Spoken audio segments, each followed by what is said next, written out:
Pai bendito e glorioso, a Ti, Senhor, toda honra e glória. Estamos felizes nesta noite porque sentimos a Tua presença em meus louvores. Senhor, e Te pedimos que por Teu favor e graça traga, Senhor, agora aos nossos corações, ó Deus, a inspiração, a sabedoria, a graça e o poder para ouvir, Senhor, de Ti uma palavra para transmitir ao Teu povo. E que a graça que o Senhor trouxe e a unção sobre o Teu servo que vai falar, traga também, Senhor, sobre a Tua igreja que irá ouvir.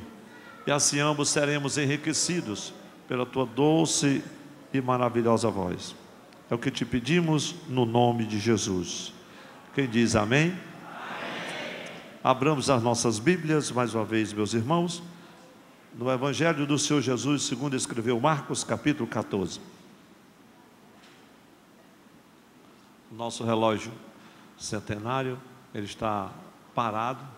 De vez em quando eu olho para ele, dá a impressão que está muito cedo, mas a hora está passando. Você já encontrou no Evangelho de Marcos, capítulo 14. Por favor, permaneça com a sua Bíblia aberta. Meus amados irmãos, pedindo ao Senhor uma palavra que estivesse relacionada ao tema desta semana. E raramente durante esses dias, na Semana Santa, nós estamos pregando uma mensagem que seja dentro dessa temática, mas hoje o Senhor, por sua misericórdia, trouxe ao meu coração uma palavra. E no Evangelho de Marcos, a palavra que o Senhor vivificou para mim, especificamente está no versículo 32. E foram a um lugar chamado Getsêmani. Glória a Deus. Foi essa palavra somente. E foram a um lugar chamado Getsêmani. Meus irmãos, naquela noite Jesus e os 11 discípulos, bem que gostaríamos de fazer um amplo relato, eles foram ao jardim do Getsêmani. O que antecedeu a ida de Jesus com os seus discípulos, os 11 discípulos naquela hora, pois Judas já os havia abandonado, ele acabara como nos versículos do capítulo 7 do Evangelho de João. Você poderia até acompanhar se quisesse neste momento. Em todo o capítulo 7 você vai encontrar que Jesus saiu para o monte porque não tinha uma casa para pousar.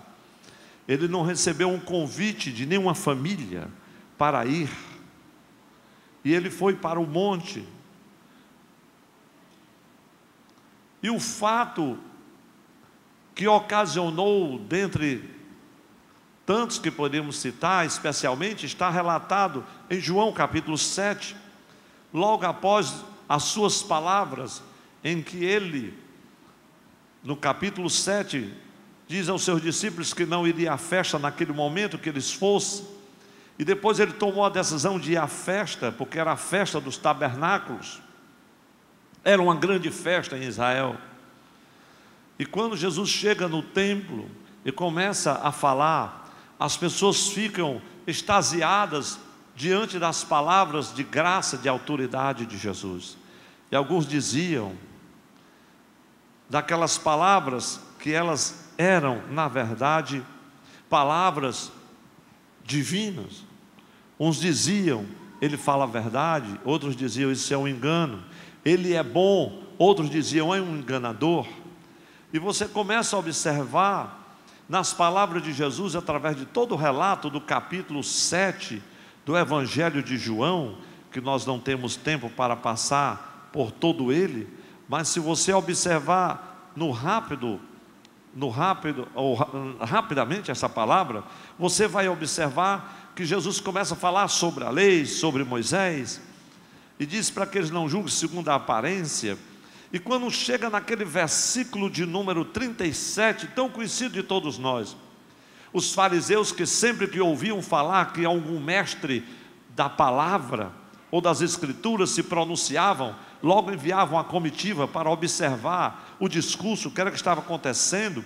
Diz a Bíblia que muitos da multidão creram nele. Você pode observar no versículo 31 do capítulo 7 de João, No 32, os fariseus mandam os servidores. No 37, Jesus faz aquele pronunciamento: no último dia, o grande dia da festa, Jesus pôs-se em pé e clamou dizendo, e a igreja clama também, diz: se alguém tem sede, venha a mim e beba. Quem crê em mim, como diz as Escrituras, rios de água viva correrão no seu ventre. Glória a Deus. E você vai observar que depois disso, no versículo 40, a palavra do Senhor, no versículo 39, antes ele estava falando do Espírito que havia de vir, o Espírito Santo, e eles não entendiam, porque o Espírito Santo ainda não fora dado. E no versículo 40, então, muitos da multidão, ouvindo essa palavra, diziam: verdadeiramente é profeta. Outros diziam: esse é o Cristo. Mas diziam outros: vem pois o Cristo da Galileia. Imagine uma multidão dividida. As pessoas estavam divididas, não sabia o que estava acontecendo ao certo. Enquanto alguns criam, enquanto alguns recebiam a palavra, outros duvidavam. Ele é o profeta, ele é o Cristo. Assim entre o povo, diz o versículo 43, havia dissensão, e alguns diziam que da descendência de Davi, o Cristo vinha da descendência de Davi de Belém, e como então agora viria da Galileia. E responderam os servidores, e alguém disse assim, um dos principais dos fariseus perguntaram: por que vocês não trouxeram, quando a notícia chegou, por que vocês não trouxeram esse homem aqui, com esse discurso, com esse sermão? E eles disseram assim: nunca homem algum falou como este homem. Glória a Deus. Vocês também foram enganados. Observe todo este clima, um misto de credulidade e incredulidade, de crença e descrença. As pessoas estavam perplexas, e diz a palavra do Senhor que os fariseus, os principais, disseram assim: essa multidão é maldita, não sabe, não conhece nada da lei. E aparece um homem já conhecido de Jesus, chamado Nicodemos, já no versículo 50, e diz assim: aquele que fora ter com Jesus de noite, disse: porventura condena a nossa lei, querendo, quem sabe, auxiliar, ajudar ou socorrer Jesus? Condena a nossa lei um homem sem primeiro ouvir e ter conhecimento que faz? Responderam eles, disseram: és tu também da Galileia? Examina e verás que da Galileia nenhum profeta surgiu. E cada um foi para a sua casa, mas Jesus não tinha casa para ir.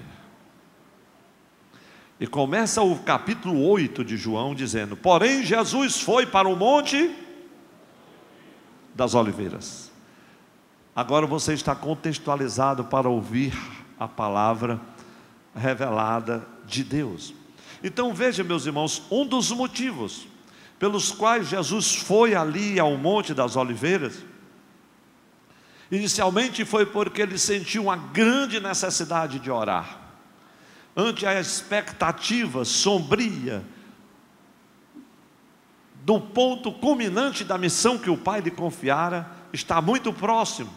Ele sentiu uma grande necessidade de orar. Existia, como ainda hoje ainda existe, alguns jardins. Os jardins, eles eram vários jardins ao redor de Jerusalém, como o Jardim das Oliveiras, onde ficava o Monte das Oliveiras, onde ficava o Jardim do Getsêmani, a 1 quilômetro mais ou menos dos muros da cidade. E aquele lugar, quando nós falamos de Getsêmani, nós somos remetidos imediatamente para um momento de agonia, para as gotas de sangue que vertiam com o suor de Jesus, momento de tristeza, momento de dor, no caminho, irmãos. E esta palavra que veio ao meu coração, um lugar chamado Getsêmani, foram para o Getsêmani. O Senhor trouxe ao meu coração algumas coisas que no caminho com Jesus, todos nós um dia vamos passar lá no Getsêmani, vamos estar lá no Getsêmani. E eu quero compartilhar com a igreja do Senhor nesta noite sobre algumas lições que nós aprendemos com Jesus. E foram a um lugar chamado Getsêmani, e disse aos seus discípulos, ele começou a dizer aos seus discípulos, ele começou a falar aos seus discípulos, ele se expôs diante dos seus discípulos. As lições, meus irmãos, foram tão tocantes. E eu que já li tantas vezes esse evangelho, e tantas vezes essa história, ainda não tinha tido um encontro tão efetivo com a revelação daquilo que Jesus passou no Getsemane, como hoje. Glória a Deus. Aleluia. Então você que está com a sua Bíblia aberta, vamos a estas lições, para que você não tivesse o trabalho de anotar. Você que gosta de anotar, eu anotei pelo menos para vocês os tópicos principais, não sei se vai poder passar. A primeira coisa que o Senhor trouxe ao meu coração é que lá no Getsemane, o lugar chamado Getsemane, é um lugar que atrai aqueles que necessitam orar. Quem aqui um dia na sua vida já sentiu necessidade de orar diante de uma expectativa, diante de um projeto, diante de um sonho, diante de um problema, diante de uma luta? Lá no Paraná, porque não tem muita luta, né, pastor? Só aqui no Nordeste. Em todo canto tem. Quem não passou ainda lá. Jesus sentiu necessidade de orar. Imagine o Filho de Deus sentindo necessidade de orar. Quantas vezes o Espírito Santo tem nos despertado para orar? E lá no Getsemane era o lugar apropriado. Talvez se ele houvesse recebido um convite, mas ele mesmo, diante da sua missão, pregando, falando de uma água que saciava a sede, falando de uma água que fluía do coração, falando do Espírito, as pessoas estavam em dúvida sobre o que ele falava, sobre a sua missão, sobre o seu ministério. E de repente ele vai lá ao monte, porque o Getsemane nos atrai. E quando ele nos atrai, porque há algo para fazermos lá, há uma necessidade de oração que é premente e que não pode ser adiada. Se você observar ainda, uma segunda coisa que o Senhor trouxe ao meu coração, é que é um lugar também. Eu não quero me deter, irmãos, em cada um desses pontos. Imagine se fôssemos falar aqui sobre a necessidade de orar. Era uma outra pregação, porque orar é uma necessidade vital. Como diz a irmã Janilda lá em casa, a oração não pode ser o último recurso. A oração tem que ser o primeiro recurso. Nós não precisamos esperar para ir ao Getsemane para sentir a necessidade de orar. Nós já somos convidados, impactados, orar sem cessar. Oração e súplica em todo o tempo, com ação de graças. Mas às vezes só o Getsemane nos arrasta para a oração. Só subir no monte da agonia para orar. E lá há uma segunda lição que nós aprendemos. É o lugar onde mais precisamos dos nossos amigos. Veja o que diz o versículo 32. E disse aos seus discípulos: assentai-vos aqui enquanto eu oro. Glória a Deus. Mas eu tenho tido essa experiência, a maioria de vocês, quando nós somos atraídos ao Getsemane, não são muitos amigos que são também atraídos conosco. Geralmente aqueles que vão conosco, de alguma forma, vão dar um cochilo, e você vai descobrir que lá é você e Deus. Os amigos não são muitos. Geralmente acontecerá alguma coisa, eles se esquecem, eles fogem, eles adoecem, eles viajam, eu não sei o que é que acontece, mas lá no Getsemane é o Senhor que faz isso, irmão. Não é a culpa dos amigos, é o Getsemane. É o Pai que nos leva para lá. Os amigos continuam amigos, eles foram lá para o monte, foram atraídos também, estavam cansados, esgotados, estavam lá para ajudar. Mas, meus irmãos, quando nós somos levados ali, é o lugar em que nós mais precisamos dos amigos. Pelo menos alguém para sentar e ficar ali. O Senhor disse: Pedro, não dá para você vigiar só uma hora, tá bom. Meus irmãos, quanto sente a necessidade desses amigos na hora do Getsemane? Entenda Getsemane aqui, irmãos, como o ápice da missão, como o cumprimento da missão, o projeto de Deus para a sua vida e para o seu ministério. E de repente você está ali em agonia. A terceira coisa que o Senhor trouxe ao meu coração como uma lição que Jesus ensina no Getsêmani, que é o lugar onde nós expomos a angústia, a nossa angústia e pavor da nossa agonia. Ou você nunca se agoniou, ou você nunca esteve no Getsêmani chorando sozinho, com o rosto em terra,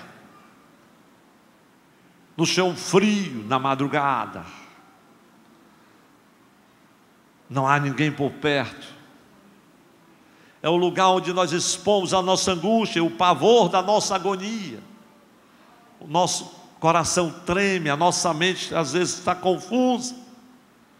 O nosso coração, a pressão sobe, e não é somente a pressão arterial, não.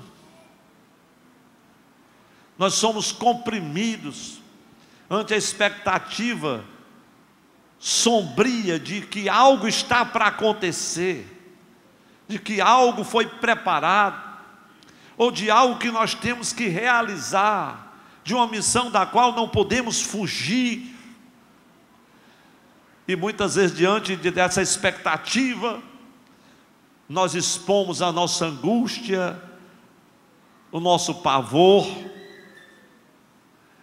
E como é bom ter amigos nesta hora. Feliz que tem uma esposa para chorar no ombro nesta hora. Mas não se esqueça que você não está só no Getsêmani. Embora o Pai não diga uma palavra, Ele está com você.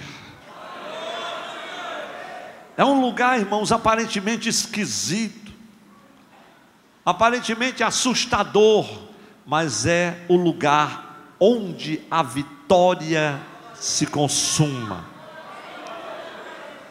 É o lugar onde o projeto de Deus para a sua vida é autenticado, é selado, ou não tem um selo de autenticidade da eternidade de Deus. E lá, diz a palavra, o versículo 33, os irmãos observaram? Tomou consigo a Pedro, a Tiago e a João, e começou a ter pavor e a angustiar-se. Como é bom ter amigos, para a gente se apavorar perto dele, e se agoniar. E às vezes o amigo diz: pastor, o senhor está angustiado, o senhor está apavorado. E você saber que é um amigo, que não vai lhe denunciar, que não vai dizer que você estava fraco, abatido, estava acabado, estava deprimido, mas alguém que diz simplesmente: meu pastor, estou com você aqui no Getsêmani e não abro. Glória a Deus. Aleluia. E foram para um lugar chamado Getsêmani. Quem não foi, não se assuste, vai ainda. Não se preocupe, porque todos passarão por lá, a menos que você não seja um seguidor de Jesus, e aqui todos são. Outra coisa que o Senhor trouxe ao meu coração como lição, que o Getsêmani é o lugar onde a tristeza da alma se revela. Você sabe o que é a tristeza da alma? A alma triste. Isso mexe com o sentimento, com emoções, com os intentos do nosso coração, com as nossas motivações. Mexe com a nossa coragem, com o nosso ânimo, com a nossa disposição. Isso abala a nossa saúde, afeta a nossa saúde física, emocional, psicológica. É a tristeza da alma, ela se revela. Pastor, o que é que diz o texto, versículo 34? Diz a Bíblia que a minha alma está profundamente triste até a morte, ficai aqui, vigiai comigo. Mas o próprio Cristo, que tristeza era essa? Não era a tristeza de alguém que tinha medo de cumprir a missão, medo da morte. Não era alguém que estava apavorado pelas chicotadas, pela coroa de espinhos, com o escárnio da turba, com o julgamento terrível, cheio de impiedade, de injustiça, programado pela corrupção, alimentado pelo clamor de uma turba que gritava ao lado, de alguém que subornava testemunhas falsas. Jesus não estava triste, a sua alma não estava triste, amargurada por causa disso. A sua tristeza era por causa do fardo dos nossos pecados sobre os seus ombros. Quem se lembra ali de 2 Coríntios, capítulo de número 5, versículo 21? 2 Coríntios 5, 21. Meu controlador hoje está mais rápido no gatilho. Aquele que não conheceu o pecado, Deus o fez pecado por nós, para que nele fôssemos feitos justiça de Deus. Aleluia! Era isso que entristecia o coração de Jesus. Gálatas 3:13 também diz que ele se fez maldição por nós. Era isso que entristecia o coração de Jesus. Ele nos resgatou da maldição da lei, fazendo-se maldição por nós, porque está escrito: maldito todo aquele que for pendurado no madeiro. Quem está entendendo a tristeza da alma de Jesus? Você quer ver um pouco da tristeza da alma do salmista no Salmo 116? Abra a sua Bíblia aí, no Salmo 116, o Salmo 116, versículos 4, o versículo de número 4, o 7 e o 8, diz assim o 4: então invoquei o Senhor dizendo: ó Senhor, eu te rogo, livra-me. Esse é o 4. Volta minha alma ao teu repouso, pois o Senhor te fez bem. E o versículo de número 8: pois livraste a minha alma da morte, os meus olhos das lágrimas e os meus pés de tropeçar. Aleluia. Meus irmãos, essa alma triste é a tristeza da alma. É aquela tristeza de 2 Coríntios 7:10 que fala, se não me engano, a tristeza segundo Deus, ela produz arrependimento, mas a tristeza segundo o homem, ela gera a morte, ela opera a morte. A tristeza da alma é a doença mais comum, é a doença do século, é a depressão. As pessoas estão tristes, abatidas, há uma expectativa sombria, principalmente sobre a nossa nação. Cada notícia parece ser pior do que a outra. Mas deixa eu te dizer uma coisa, meu amado irmão: o Senhor está conosco. Se a sua alma está triste e abatida, cante o hino 4 ainda esta noite e diga: porque te abates, ó minha alma, e te comoves, perdendo a calma. Não tenhas medo, olha aí, em Deus espera. Por quê? Porque bem cedo Jesus virá. Aleluia. A alma do Senhor estava triste, o seu corpo tremia, sofrimento interior tão grande, sentindo-se abandonado, seu suor transformando-se em gotas de sangue, diz a palavra do Senhor. Irmãos, é a angústia da alma. Você chora sem querer. Não tem ninguém duro nem forte. Davi disse assim: se eu pudesse voar e me esconder, tomar asas como uma pomba, eu saía para o deserto. O Jó disse assim, Jó disse assim: meu Deus, para que eu fui nascer? Davi disse: eu queria era dormir e não acordar. Jeremias, veja a agonia da alma de Jeremias. Não preciso me demorar nesse ponto, porque os irmãos sabem do que nós estamos falando. Aleluia. É o lugar onde a tristeza da alma se revela. Como é bom ter amigos por perto, é ou não é verdade, irmãos?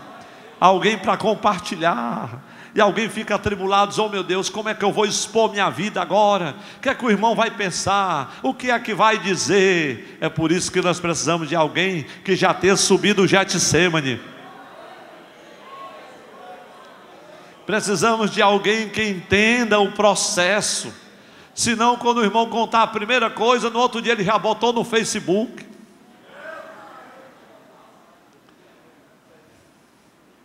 Porque hoje está mais complicado falar de angústia, confessar uns aos outros as suas faltas, seus pecados, suas fraquezas, suas fragilidades, porque ninguém quer se expor. Mas o Senhor diz: vamos a um lugar chamado Getsêmani, e lá você vai conversar com o Papai do céu. Outra coisa que o Senhor trouxe ao meu coração, versículo 35, que o Getsêmani é o lugar onde a prensa de azeite trabalha. Glória a Deus. Volta um pouquinho aí, que é o versículo 35. Vamos dizer todos juntos: é o lugar onde a prensa de azeite trabalha. Você sabe o que é uma prensa? Eu não vou perguntar nem expor a ninguém. Se fosse um evangelista que eu conheço, diga para o irmão que está ao seu lado: você está no imprensado, meu irmão. Não vou dizer isso, porque de alguma maneira qualquer um de nós, todos nós aqui, tem um imprensado para viver, porque nós somos convidados a ir ao Getsêmani com Jesus. Getsêmani fala no original, prensa de azeite. Você sabe o que é uma prensa de azeite? Para você ter uma ideia, Êxodo 27:20 fala do azeite puro batido de oliveira, que abastecia o candelabro, que abastecia as lâmpadas lá no templo. E para que a lâmpada tivesse acesa continuamente, tinha que ter prensa, para nós estarmos acesos, para nós estarmos iluminando continuamente, acesos para Deus, cheio da graça do Senhor. Tem que passar na prensa. Levante sua mão e diga assim: eu aceito a prensa. É a prensa do azeite, não é do fuxico, não é do perseguidor, não é do ciumento, não é do violento, não é do falador da vida alheia, não. Isso não é prensa, não. Isso é crente bom de se converter. Estamos falando da prensa do Senhor Jesus, que onde verte o azeite, irmãos, é lá no lagar da oração, que a oliva é esmagada, mas só verte o azeite quando vai para o fogo. O fogo da prova. Uma vez, há muitos anos, eu escrevi um hino que minha mãe me pediu para um congresso, que o tema era que o azeite não podia faltar. E Deus me deu esse texto para escrever o hino. Disse assim: no largar da oração a oliva espremer, e no fogo da prova o óleo vai verter. Prepara o teu vaso que Deus vai encher. E a igreja cantava esse coro, que o azeite corria. Glória a Deus. Mas, meus irmãos, nós estamos falando aqui o lugar da prensa. A prensa trabalha, mas não vai te triturar, não. É para o azeite verter. E tem mais uma coisa: o azeite não é somente para o azeite verter, é para ver o nível do azeite que está também na tua lâmpada. É para renovar, é para te abastecer. Porque é neste lugar aqui, irmãos, que Jesus disse no versículo 35, observe o texto, e tendo ido um pouco mais adiante, prostrou-se em terra. Prostrou-se em terra e orou para que, se possível, passasse dele aquela hora. Não era missão, era só aquela hora. Porque tem momento na nossa vida que a gente fica pedindo a Deus para passar, para terminar.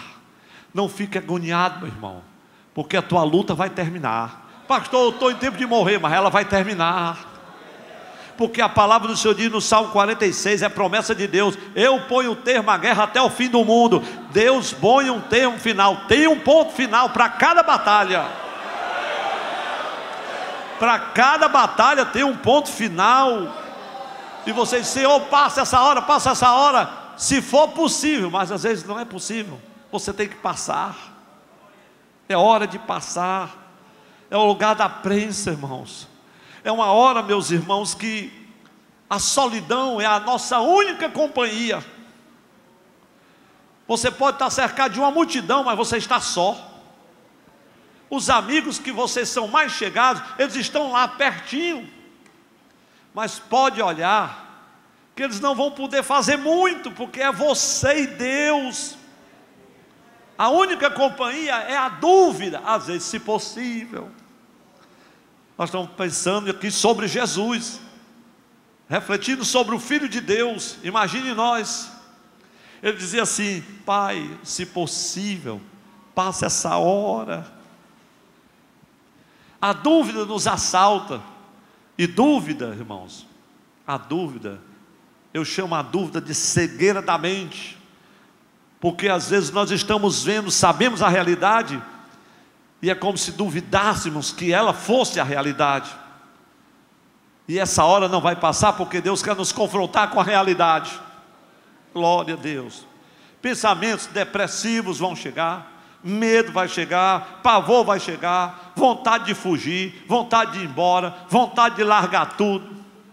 Tem uns que têm vontade de se desviar, cair na gandaia, voltar para o mundo. Você vai morrer. Você vai ficar no Getsemane. Deixa a prensa arrochar e diga assim: eu não vou morrer. É a hora em que nós nos prostramos. Jesus se prostrou. Faz muito tempo que eu não vejo o crente com o rosto no chão, mas eu só vi a minha mãe, enquanto teve saúde, orando com o rosto no chão. E eu orei muitas vezes com o rosto no chão, frio, de umas casinhas pequenas, uma irmã Janilda, que não tinha o piso, era só aquele cimentozinho. Tem aquele cimentozinho assim ajeitado na colher, né? Aquele é que fica frio de noite. A gente, quando tira o rosto do pó, chega a estar com o nariz gelado. Mas é no meio dessa prensa que Jesus vai forjando a gente. Aleluia, glória a Deus. Parece que a hora não vai passar. Se possível, passe essa hora, Senhor. É um momento em que nós nos prostramos, muitas vezes, irmãos, sem alternativa. Meu Deus, o que é que eu vou fazer? Como é que eu saio dessa? Tem até um quadro no programa televisivo que diz assim: você só tem uma chance. Escolha aí. E aqui você não tem nenhuma alternativa. No Getsemane você não tem alternativa, porque você já está cônscio que não é possível aquela hora passar. Ele diz assim: se possível, passe essa hora, mas não é possível. Não há alternativa, só nos resta uma coisa. Diga assim comigo, levantando a mão: só nos resta orar. Orar. Clamar. É Isaías capítulo 50, versículo 10. Quando tudo for treva, não houver luz nenhuma, confia no Senhor teu Deus. Firma-te no Senhor Jeová. Firma-se sobre o teu Deus. É Isaías. Só tem essa escapatória. Meus irmãos, agora que nós estamos na quinta lição, eu anotei só 10. Talvez um tema para essa mensagem fosse as 10 lições do Getsemane. Mas esse não é o tema. O tema é foram um lugar chamado Getsemane, é o tema desta mensagem. Mas vamos a mais uma lição, versículo 36. Getsemane é o lugar, antes do versículo vamos à lição, é o lugar onde nós teremos que decidir qual cálice beber: o cálice da vontade de Deus ou o cálice do nosso querer. Veja o versículo agora, versículo de número 36. E disse: Abba, Pai, todas as coisas te são possíveis, afasta de mim este cálice, não seja porém como eu quero, mas o que tu queres. Você já bebeu esse cálice? Ele não vai passar esse cálice.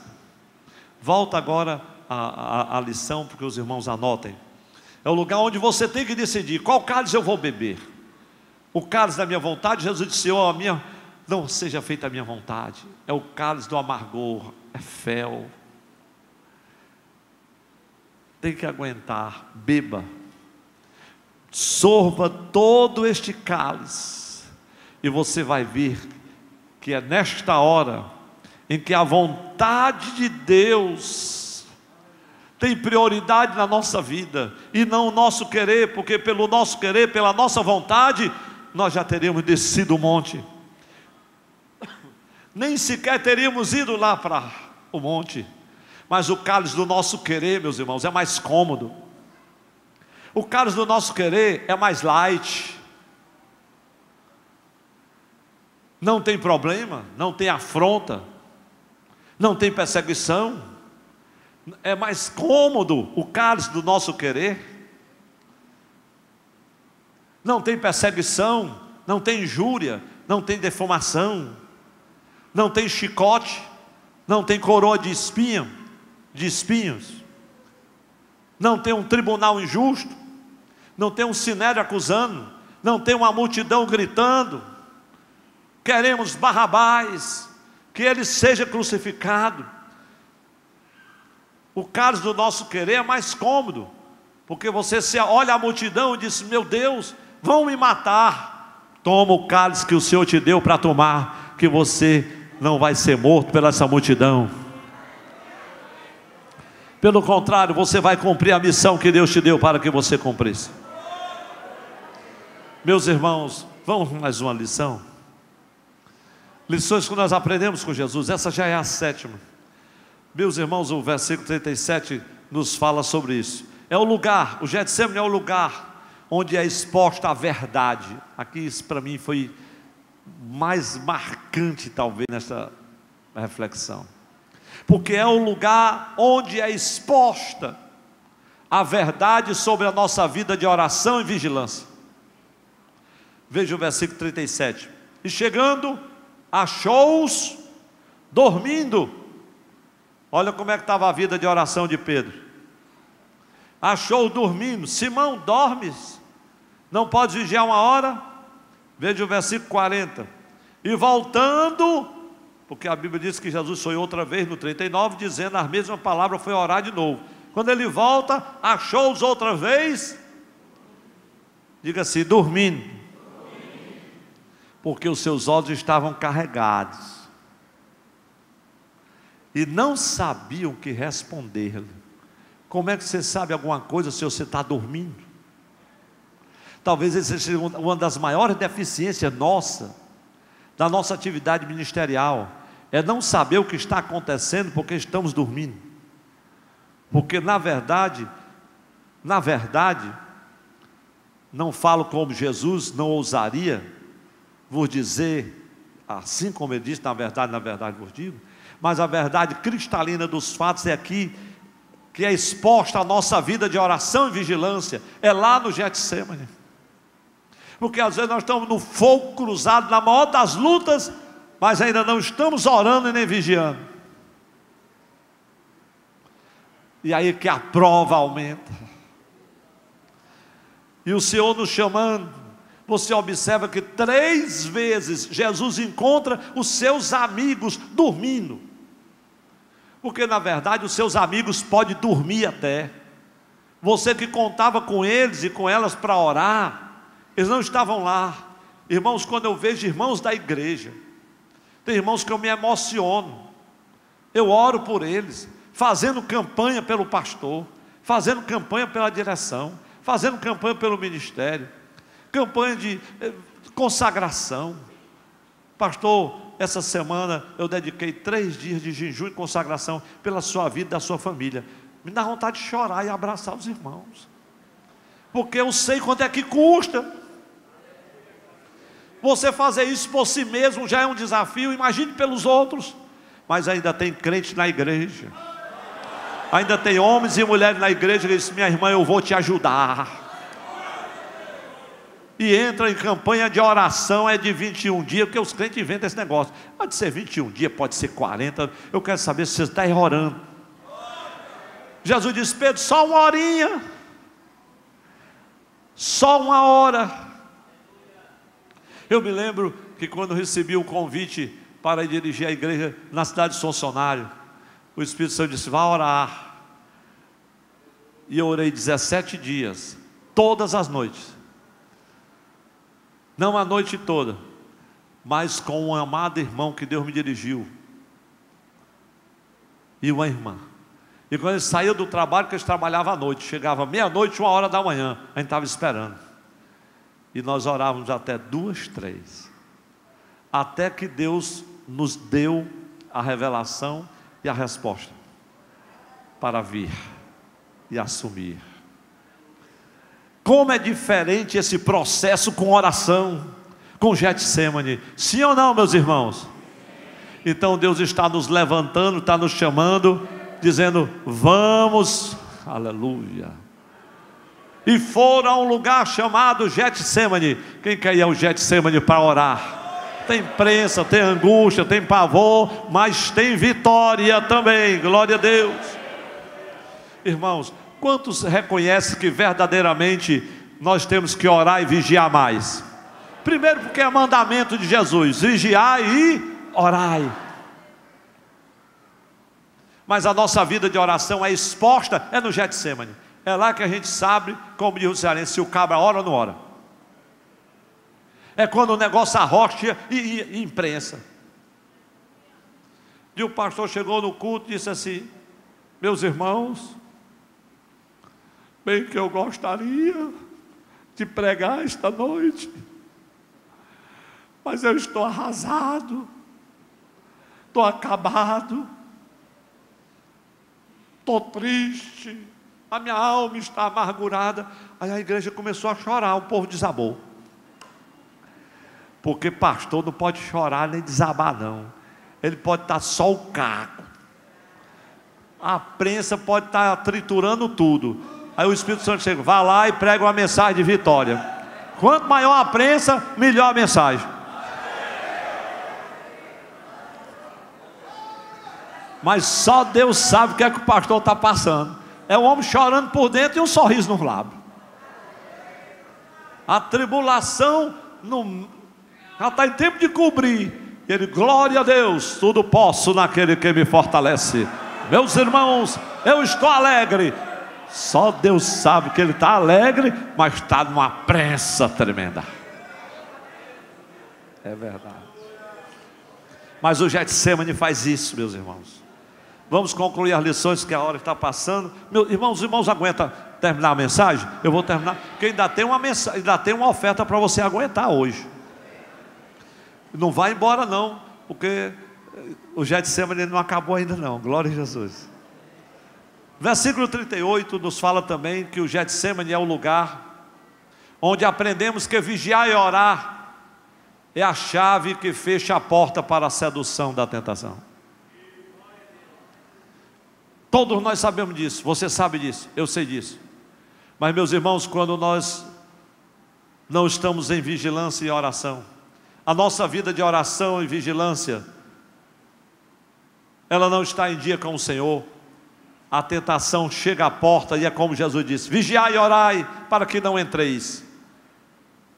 Porque quando você não está com a vida de oração e vigilância em dia, a tentação chega e não somente seduz, ela entra no coração. E você tem que lidar com tentações destrutivas de Satanás, com sentimento de culpa, com amargura da alma. Porque a amargura, o momento de prazer que a tentação te seduziu e você desfrutou, e a amargura e a dor maior não é porque você cedeu, não é porque você cedeu, é depois que você cedeu. O sentimento que não devia ter caído, a dor é muito pior, muito maior proporcionalmente falando, do que o prazer que a tentação produziu. A sensação de ter caído. Mas aqui está a palavra do Senhor, que é lá no Getsêmani, onde nós aprendemos que vigiar e orar é a chave que fecha a porta. Quem concorda diz amém. Fecha a porta. O olho cobiça, o coração diz sim, Aí o Espírito Santo diz: não, você não vai trair o seu Deus. Vá orar. Vá orar. Glória a Deus. Mas nesse versículo 38 ainda tem algo que me chama a atenção, que o Getsêmani é o lugar onde nossa experiência cristã, ela é autenticada como espiritual ou carnal. É o lugar onde a nossa experiência cristã é autenticada como espiritual ou carnal. Como assim, pastor? Jesus disse: na verdade o Espírito está, mas a carne é este lugar. O Getsêmani é este lugar onde a nossa experiência cristã é autenticada. Você é um homem carnal? Pastor, eu não vou negar o senhor não. Se eu encontrar o irmão, eu quebro ele todinho no pau. Essa semana um irmão ligou e disse assim: pastor, é o seguinte, eu não vou falar com aquele indivíduo, porque se eu encontrar com ele, pode ser quem for, eu quebro aquele camarada. Sabe por quê? O irmão está no Getsêmani e não sabe. E no Getsêmani é onde você vislumbra isso, a autenticidade da experiência daquele irmão, se ele é carnal ou se ele é espiritual, se ele anda no espírito ou se ele anda na carne. Porque quem está no espírito, glória a Deus, a inclinação do espírito é vida, mas a inclinação da carne gera morte, separação do Senhor. Se nós andarmos em espírito, não cumpriremos os desejos da nossa carne. Pastor, eu tive vontade de dizer poucas e boas, mas não disse, graças a Deus, que o Espírito Santo estava lá te segurando. Aleluia, glória a Deus. Vamos concluir com mais uma lição, a 10ª lição. Que o Getsêmani, irmãos, é o lugar onde discernimos a hora que devemos cumprir a missão que Deus nos confiou. Eu estou sendo tão sucinto aqui, meus irmãos. Como assim? Veja o que diz o Cristo aqui no versículo 41. E voltou a 3ª vez e disse-lhe: dormi agora e descansai, basta, é chegada a hora. Glória a Deus. Jesus tinha plena consciência da sua missão. Ele tinha plena consciência do ministério que Deus havia lhe dado. Ele sabia exatamente o que ele esperava. Basta, é chegada a hora. Glória a Deus.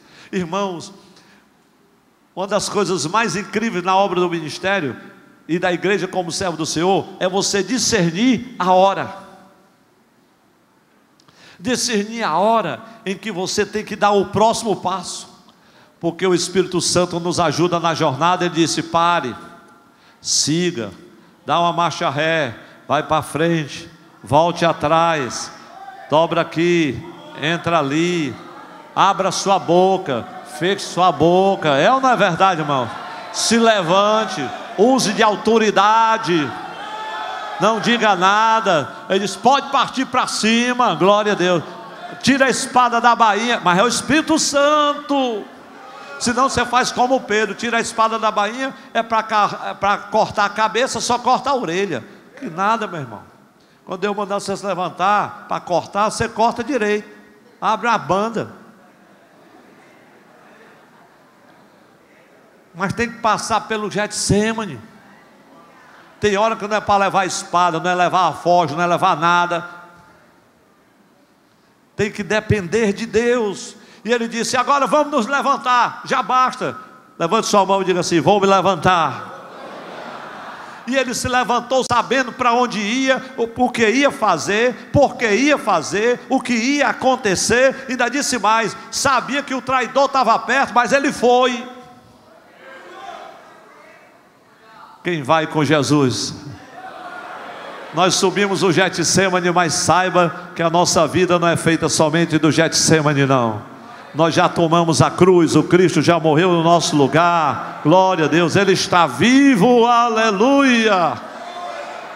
Oh, glória a Deus. Meus irmãos, vamos fazer uma oração, porque é hora de orar. Agora nesta oração, depois desta mensagem, não é possível que o crente vá embora antes de contribuir para abençoar. Um casal de missionários está numa base, não pode pagar a base está lá em tempo de matar os missionários, glória a Deus, mas é longe. Glória a Jesus.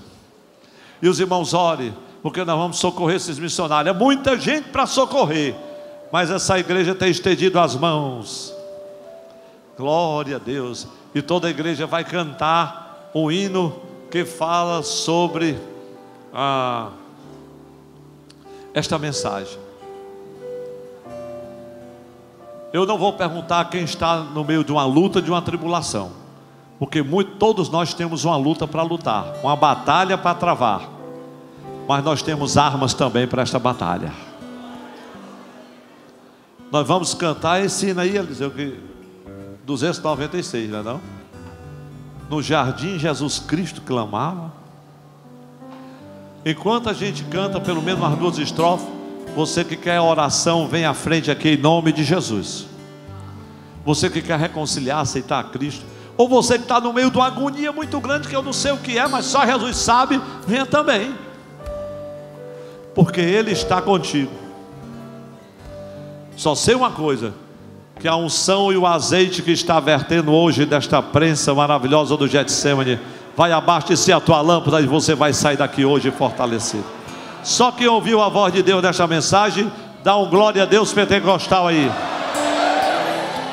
Meu Jesus. No jardim Jesus Cristo clamava, dos ímpios e falando com Pai suplicava pelo cálice que ia beber. Com Jesus a minha alma aleluia está no jardim em constante oração.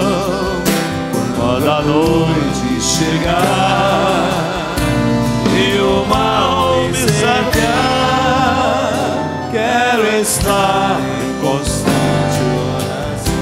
Jesus teve qual orvalho que dá vida às flores. Nos ajuda a orar, Senhor. Nos ensina a orar. Oh, glória a Deus. Meus cuidados, tristezas e dores, Cristo sabe por minha oração. Com Jesus a minha alma deseja estar no jardim em constante oração. Quando a noite chegar e o mal me cercar, quero estar em constante oração. E foram a um lugar chamado Getsemane. Jesus teve completa vitória. Por quê? Porque sempre viveu em oração. Se o Senhor está te tocando, venha. Sob o manto da doce oração. Oh Jesus, a minha alma deseja estar no jardim em constante oração. Quando a noite chegar e o mal me cercar, quero estar em constante oração. Amém? Ainda faltam 2 estrofes, nós vamos cantar depois. Meus irmãos, nós vamos orar. E quero pedir ao meu amigo pastor Isaías. Eu o poupei nesta noite, que são homens que pregam todo dia a palavra, dada a minha consideração que eu tenho com ele, porque ele veio de longe descansar um pouco, e ainda ir preocupá-lo para preparar uma mensagem. Aí eu não é que ele ia ficar muito feliz, mas eu queria que ele descansasse hoje. Aí ele subiu o Getsemane conosco, ele já está acostumado, e agora ele vai orar, saudar vocês em nome também do pastor Lima, e orar por todos nós, porque nós estamos aqui no Ceará precisando de oração, pastor. Glória a Deus. A paz do Senhor, irmãos. Uma alegria poder rever o pastor Antônio José, esses obreiros abençoados, conhecer a sua muito digna esposa, a irmã Genilda. E aqui poder, pastor, rever os nossos pastores, essa abençoada igreja, que há 8 anos atrás, ou 9 anos atrás mais ou menos, quando vim aqui ainda com o nosso saudoso pastor Israel Sodré, quando ainda era o pastor, saudoso pastor Basto, ele esteve, estou vendo aqui o pastor Pedro Cavalcante, que está ali a irmã Terezinha, alegria revê-la, e nós estivemos aqui, e foi um momento muito especial, um culto muito abençoado, não diferente como este, onde o Espírito Santo falou de uma maneira muito especial. E eu agradeço a forma carinhosa que o pastor Antônio José tem nos recebido aqui, colocado ali meu amigo o pastor Jair, pastor Maia, para estarmos aí nos ajudando, nos auxiliando, rever a nossa irmã Elisama, este povo abençoado, pastor, que a nossa igreja no Paraná tem um carinho muito grande aqui por esta igreja de Fortaleza. Trago o abraço do nosso presidente da nossa convenção, pastor Percy Fontoura, que quando eu estava saindo, ele falou: olha, leva o meu abraço ao pastor Antônio José, a todos os obreiros daquela igreja, a este povo abençoado, e tenha certeza, irmãos, que nós estaremos orando cada dia mais em favor deste povo, dessa terra abençoada, os irmãos aqui no Ceará. Conte com as nossas orações, e eu quero ver se no mês de outubro, que a nossa igreja lá vai completar 60 anos, em Foz do Iguaçu, eu consigo emprestar o pastor Antônio aqui uns dias, para estar conosco lá, nessa grande festividade. Será um prazer recebê-lo ali, na terra das cataratas, viu, pastor? E mais do que isso, na nossa igreja ali, abençoada. Eu vejo aqui essas construções que vocês estão fazendo aqui, olha. Vou te falar uma coisa, meus cabelos estão caindo, pastor. Não está branqueando, mas está caindo. Porque estamos lá também num grande desafio, construindo uma grande obra. Mas nós estamos, como disse o profeta Neemias, quando recebeu aquela mensagem para descer ao vale, ele disse: eu não posso descer, porque eu estou fazendo uma grande obra. Deus tem entregado a cada um de nós, pastor, uma grande missão, uma grande obra para fazer na terra. E enquanto tivermos fôlego de vida, nós vamos continuar trabalhando. Queridos, recebo o abraço da nossa igreja em Foz do Iguaçu e da nossa igreja do estado do Paraná. A esses amados que nessa noite aqui vieram ouvir o melhor da terra, que é a palavra de Deus. Amém, queridos? Quero orar agora em favor desses irmãos, para que o Espírito Santo possa continuar guardando, protegendo, quem sabe no momento do vale, né, pastor? Mas no vale também Deus se faz presente e nos ampara. Pai eterno, eu te louvo, Senhor, na noite deste dia, pela vida da tua igreja, Senhor, nesta cidade de Fortaleza, neste abençoado estado do Ceará. Pai querido, nós te louvamos, Senhor, pela comunhão, pela paz, pela alegria. Senhor, nós te louvamos, Senhor, porque tu tens guardado a tua igreja neste lugar. Em momentos de grandes aflições que o Brasil está vivendo, Senhor, a tua igreja segue caminhando, a tua igreja segue vitoriosa. Os teus servos, Senhor, não cessam de interceder por ti em favor da tua obra. E aqui nós te louvamos pela vida do teu povo, da tua igreja. Numa noite tão marcante, Senhor, que mais uma vez nós relembramos a tua morte, morte de cruz.